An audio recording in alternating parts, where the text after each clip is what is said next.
여러분 안녕하십니까? 포항 MBC 뉴스입니다. 오늘 아침 출근길도 쌀쌀하겠습니다. 다만 낮에는 기온이 큰 폭으로 오르겠는데요. 큰 일교차와 계속되는 건조함에 주의하시기 바랍니다. 조주경 기상캐스터입니다. 대기가 계속해서 건조합니다. 지금 보시는 그림은 습도인데요. 이렇게 붉은색을 나타낼수록 습도가 낮은 것을 의미합니다. 동해안 지역은 내내 붉은색으로 습도가 낮았습니다. 8일째 건조특보가 이어지고 있는데요. 오늘도 어제만큼은 아니겠지만 춥고 건조한 날씨가 이어지겠습니다. 이어서 자세한 지역별 날씨 보겠습니다. 오늘 경북 동해안에는 맑고 쾌청하겠습니다. 아침 기온은 2도에서 6도로 어제보다는 1도에서 2도 정도 높게 시작하고 있고요. 한낮 기온은 경주와 포항이 15도, 영덕 14도, 울진 13도가 예상됩니다. 울릉도와 독도는 오전까지는 구름 많겠습니다. 낮 최고 기온 울릉도와 독도 11도에서 12도로 예상됩니다. 바다의 물결은 동해 중부 해상에서 최고 2.5m, 동해 남부 해상에서는 2m까지 일겠습니다. 내일 아침까지는 이렇게 추운 날씨가 이어지다가 낮부터는 조금씩 풀리겠습니다. 감기 가능 지수가 높은 단계까지 오른 곳이 있으니까요. 체온 조절과 충분한 수분 섭취로 건강 관리에 힘써주시기 바랍니다. 날씨였습니다. 경주시 안강읍 두류리에는 전국에 오갈 데 없는 공해 유발 공장이 밀집해 있습니다. 최근에는 폐기물 매립장 허가가 진행 중이어서 안강 읍민들이 반발하고 있습니다. 주민들은 매립장을 허가하면 안강 읍민 모두를 이주시키라고 요구하고 있습니다. 김기영 기자입니다. 평범한 농촌인 경주시 안강읍 두류리가 일반 공업 지역이 된 건 1970년대 방위 산업체가 들어서면서부터입니다. 20여 년 전부터 폐기물 관련 업종이 하나둘 들어오더니 2012년 경주시가 130억 원을 들여 원주민들을 집단 이주하고 난 뒤로 본격적인 공해 공단이 됐습니다. 3년 전에는 폐기물 매립장 허가가 들어왔고 지난해 5월 대법원에서 사업계획 부적정 판결을 받아 불허됐는데 최근 업자만 바꿔 다시 추진되고 있습니다. 안강읍민들은 경주시의 불허를 요구하며 두 달째 지리한 싸움을 벌이고 있습니다. 폐기물이 계속 들어온다면 우리 주민들은 다 살 수 없기 때문에 안강 주민 전체를 이주시키는. 공해 공장이 들어설 때마다 반대 운동을 해야 하는 주민들. 절박함에 농번기 일손도 내려놓았습니다. 지금도 살기 어려운데 만약에 저 매립장에 들어오면은 뭐 농사도 포기하고 그 물이 하면 다 끝장나잖아요. 가까운 산대리 주민들은 악취 고통이 이만저만 아니라고 목소리를 높입니다. 거짓말 조금 더 보태면 구토까지 할 정도야. 왜냐하면 가스 냄새가 너무 심해요. 너무 역겨워서 도저히 숨을 쉴 수가 없더라고요. 그래서 차를 타고 포항까지 피신해서 새벽에 이제 동틀 무렵에 들어왔는데. 현재 두류공단 허가 업체는 58개, 올 들어 경주시의 단속에서 13건이 적발되는 등 환경은 날로 악화되고 있습니다. MBC 뉴스 김기영입니다. 지역 시민단체가 요양급여 부당 청구와 노인 학대 등이 발생한 영덕의 사회복지재단 관련자를 경찰에 고발했습니다. 또 비위 행위로 자체 징계를 받은 영덕군 공무원들에 대해서도 사법 처리를 의뢰했습니다. 임재국 기자입니다. 영덕참여시민연대와 경북시민인권연대회의는 영덕의 한 사회복지재단 이사장과 시설장을 경찰에 고발했습니다. 시민단체는 지난 2015년 이 재단에선 노인 요양급여를 부당 청구한 사실이 적발된 이후 노인 학대 등의 문제가 이어지고 있어 사법 처리가 필요하다고 주장했습니다. 또 재단에 대한 관리 감독을 제대로 하지 않아 이 같은 일이 반복된다며 영덕군을 규탄하고 추가 고발도 검토하고 있습니다. 사건이 터졌을 때 즉시 시설장을 바꾸고 이사진 책임자들의 책임을 물어서 퇴출시키거나 해임을 시키고 하는 적극적인 노력을 해야 하고 그게 당연한 의무인데 법상에도 이런 것들을 이제 단 한 번도 하지 않았다라는 거죠. 영덕군은 노인 학대와 관련해 강력한 행정처분을 추진하는 등 사회복지재단에 대한 관리 감독을 강화하고 있다고 해명했습니다.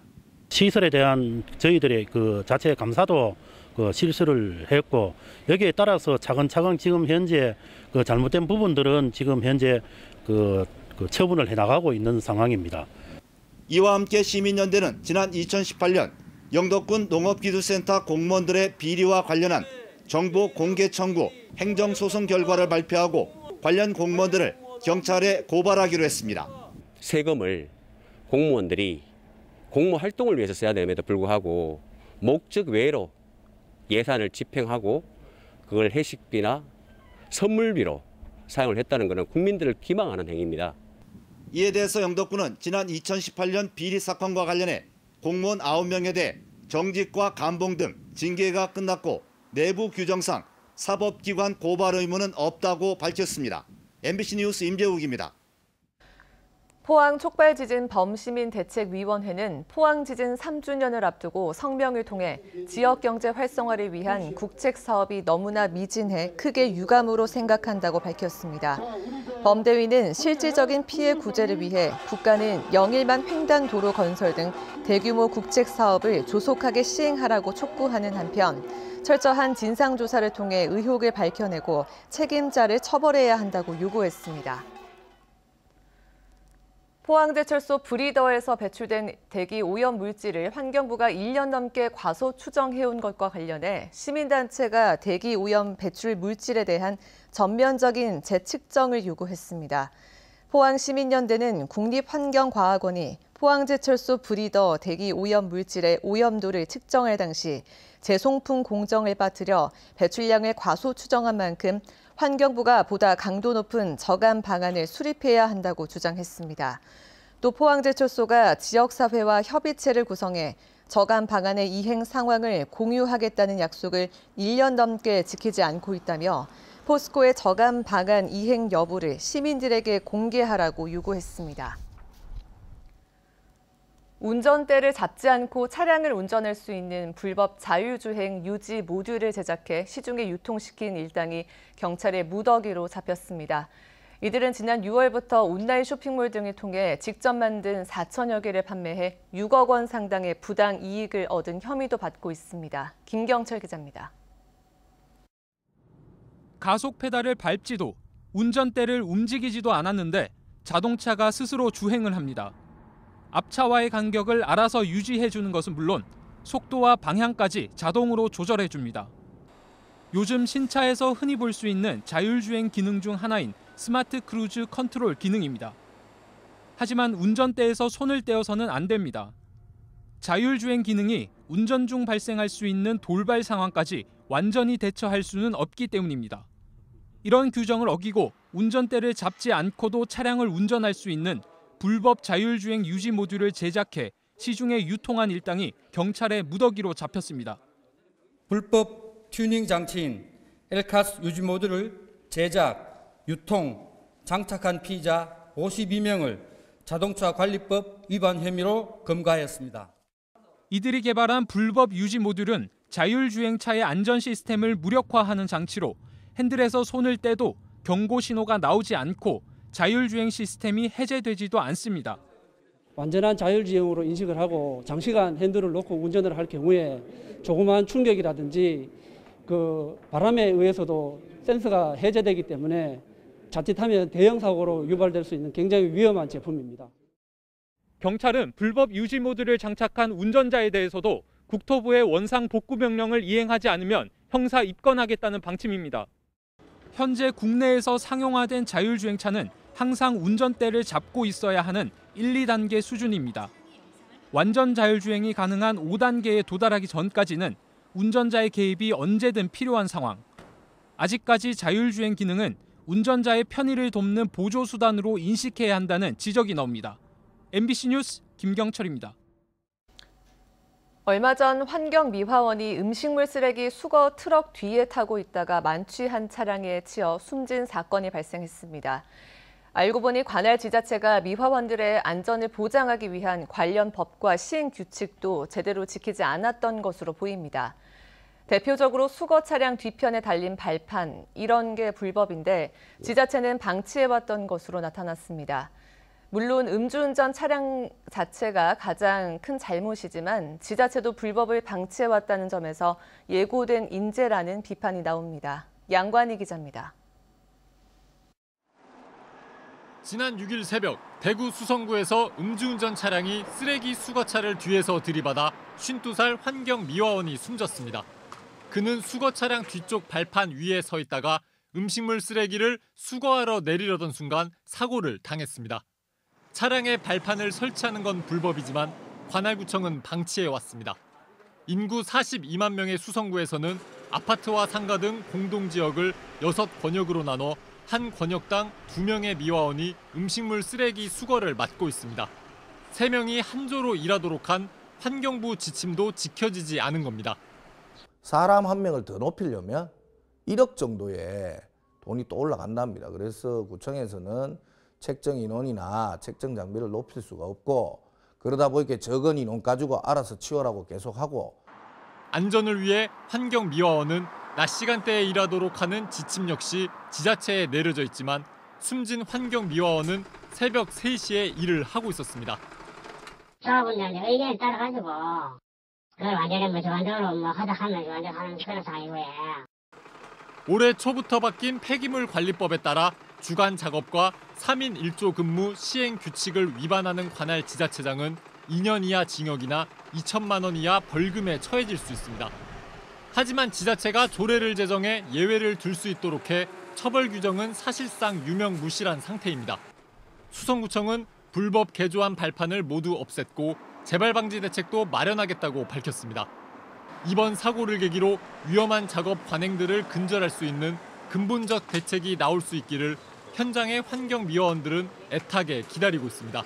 MBC 뉴스 양관입니다. 포항시의회는 오늘 제278회 임시회를 개회합니다.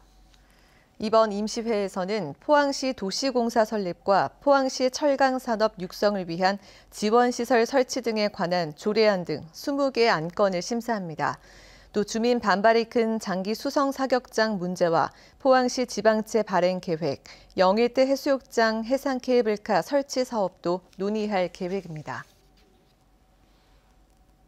7km를 걸어 원점으로 돌아올 수 있는 순환형 트레킹 코스인 우어지 둘레길이 완전 개통됐습니다. 포항시 남구 오천읍에 자리 잡은 우어지 둘레길은 운제산의 수려한 자연 경관과 신라 천년고찰 우어사의 문화자원을 동시에 관람할 수 있는 것이 장점입니다. 우어지 제방과 연결되는 보행 전용 인도교를 새로 설치했으며 마사토를 이용한 맨발 걷기 구간 1.3km를 조성해 맨발 걷기 체험을 할 수 있습니다. 코로나19 사태로 올해 전국 해수욕장 가운데 경북 적 해수욕장의 방문객 감소율이 상대적으로 높은 것으로 나타났습니다. 경주대 김규호 교수의 연구 결과에 따르면 올해 경북 적 해수욕장의 방문객은 지난해보다 55%나 줄어 감소율이 80%인 강원과 울산, 58%인 부산에 이어 4번째로 높습니다. 또 이로 인한 경북의 소비 지출 감소액이 723억 원으로 고용 유발 효과도 1,300여 명이 줄어든 것으로 집계됐습니다. 포항 지진 피해 조사를 맡을 현장 사무소가 어제 포항시 중흥로 포항빌딩에서 문을 열고 운영을 시작했습니다. 현장 사무소에는 손해사정 인력이 최대 100명까지 상주해 지진 피해 구제 신청에 따른 피해 조사 업무를 수행합니다. 포항시는 손해사정사들의 조사 결과가 피해 구제 지원금 결정에 큰 영향을 미치는 만큼 긴밀히 협조하기로 했습니다. 지역사회 반발로 3주 넘게 미뤄졌던 영주댐 방류가 오늘 실시될 예정입니다. 환경부 장관의 지난주 영주댐 언급 이후 환경부가 방류량을 줄이고 방류 목적을 생태조사로 못 박으면서 봉합에 나선 건데 갈등이 완전히 해소되진 않았습니다. 엄지원 기자입니다. 지난 8일 환경부가 영주시에 발송한 공문입니다. 영주댐 방류 문제가 불거진 지난달 말 영주시가 건의한 사항에 대한 회신으로 먼저 방류 목적을 명시합니다. 이번 방류는 댐과 하류 쪽 내성천의 환경과 생태 평가를 위한 모니터링 차원이라며 철거를 전제로 한 방류로 의심된다는 지역사회 내 우려에 선을 긋습니다. 오늘부터 내년 1월 말까지 초당 3.6톤에서 10톤의 물을 내보내겠다는 방류 계획도 공개했습니다. 당초 방류량은 초당 50톤이었습니다. 조정안 대로면 방류가 끝나도 댐 담수율은 33%가량 유지돼 방류 반대 이유였던 농업용수 치수에 영향을 미치지 않습니다. 물 이용에 지장이 없는 범위 내에서 하겠다는 것하고 또 지금 이렇게 방류가 댐 철거를 전제로 하는 것이 아니다 하는 점에서 서로 의견이 접근이 있었다는. 환경부는 댐 협의체의 주민 참여를 확대하고 댐 운영을 협약화하는 방안 등도 추후 협의하겠다고 덧붙였습니다. 하지만 오늘 당장 방류가 가능할지는 미지수입니다. 영주댐 찬반단체 모두 댐 하류에서 천막 농성을 유지하겠다는 입장이기 때문입니다. 지역 사회단체는 조정안의 큰 틀은 동의하지만 댐 협의체 해체 등을 요구하고 있고 내성천 보존회는 일관되게 담수 상태에서 댐 안정성 검사 등을 요구하고 있어 갈등의 불씨는 여전히 남아있는 상태입니다. MBC 뉴스 엄지연입니다. 포항시 동해면과 청림동 일대가 경상북도 여름무 신선 농산물 예비 수출 단지로 선정됐습니다. 도는 앞으로 3년간 5억 원을 지원해 생산 환경 현대화와 시설 정비 등을 통해 고품질 여름무 생산 기반을 마련합니다. 포항시 동해면과 청림동에서는 올해 14농가가 여름무 203톤을 미국과 홍콩 등에 수출했습니다. 경주시 농협쌀조합법인이 생산한 고품질 쌀이 경북 우수 농산물 상표 사용자로 선정됐습니다. 경주시 농협쌀조합법인은 자동 택배 라인과 건조 저장 시설을 확충해 고품질 쌀 생산과 유통 체계를 구축했습니다. 경북도 우수 농산물 심의위원회는 서류와 현장 심사를 거쳐 품질과 안전성이 검증된 업체의 상표 사용을 인증하고 포장재 등 3년간 6천만 원을 지원하고 있습니다. 경상북도가 시군과 합동으로 자동차세 체납 차량 단속에 나서 360세대의 차량 번호판을 영치했습니다. 경상북도는 10월 한 달 동안 번호판 영치 예고를 통해 1,100여 대의 자동차세 3억 3,500만 원을 징수했으며 이번에 단속된 차량 가운데 160대분의 체납세 9,100만 원을 추가로 징수하고 번호판을 반환했습니다. 경북 지역에서 9월 말 기준으로 13만여 대의 차량이 자동차세를 체납했고 체납액은 376억 원에 달합니다. 경주시가 신라 천년고도의 이미지를 표현하기 위해 주요 다리에 설치한 상징 조형물이 눈길을 끌고 있습니다. 경주교회는 금령총에서 발굴된 국보인 도기 기마 인물형 명기를, 시래교회는 천마총에서 발굴된 국보인 천마도를 각각 형상화한 조형물이 설치됐습니다. 경주시는 주요 교량의 이름을 새기는 기둥을 파악해 상징 조형물을 추가로 설치할 계획입니다.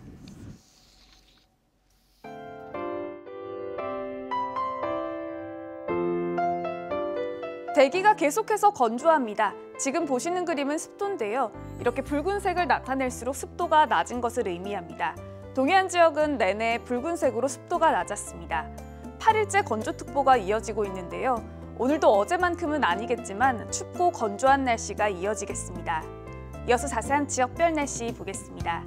오늘 경북 동해안에는 맑고 쾌청하겠습니다.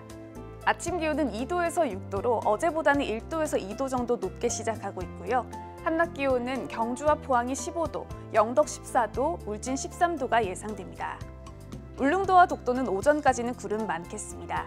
낮 최고 기온 울릉도와 독도 11도에서 12도로 예상됩니다. 바다의 물결은 동해 중부 해상에서 최고 2.5m, 동해 남부 해상에서는 2m까지 일겠습니다. 내일 아침까지는 이렇게 추운 날씨가 이어지다가 낮부터는 조금씩 풀리겠습니다. 감기 가능 지수가 높은 단계까지 오른 곳이 있으니까요. 체온 조절과 충분한 수분 섭취로 건강 관리에 힘써주시기 바랍니다. 날씨였습니다.